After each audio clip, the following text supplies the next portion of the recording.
In this installation video, we show you how to install the Newly R10, R20, and R30 rail flush against the ceiling. You'll need the following tools for an easy installation: drill, screwdriver, Newly installation set. For an easy and swift installation, we use the drilling template for determining the right drilling distance from the ceiling. By holding the drilling template against the wall, the drill hole can be determined. When the ceiling is less straight, our advice is to install the rail 10 centimeters below the ceiling. The use of the drilling template is then not necessary. The first clip is installed 10 millimeters from the end of the wall. The next clips are installed every 40 centimeters. Use the drilling template to determine the right drilling distance from the ceiling. It is important to determine where the clip should go. This is in case you need to connect two rails to each other. Drill a hole with a 5 millimeter drill bit.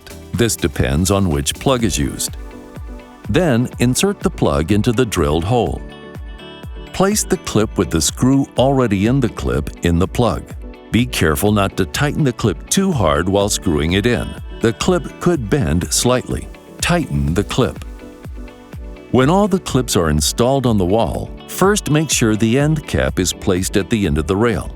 The end cap ensures a neat finish. The rail can now be easily attached over the clips. Check that the clip engages properly.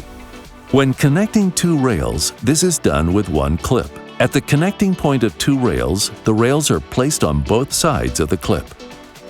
Now that the rail is installed, you can place the hook on the wire. This is very easy.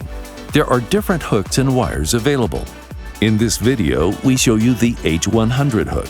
Press the top of the H100 hook in and then let the wire go through. Once you let go of the top, the hook secures itself. Insert the twister wire with the hook attached on the wire into the rail. It's best to hold the twister wire as high as possible by the twister nipple. Then, twist and turn the wire into the rail and lower the wire. You can still adjust the height of the hook and the position of the twister wire in the rail. Now it's time to hang your wall decoration, painting, or frame on the hook. Always check if the wire still hangs on the rail. The weight of your wall decoration will keep the wire from twisting out of the rail. When you want to hang larger paintings and frames, we recommend using two wires and hooks. In this video, we show you one hanging wire and hook to hang the painting. Should any wire come out from underneath the painting, you can roll it up and place it behind the painting.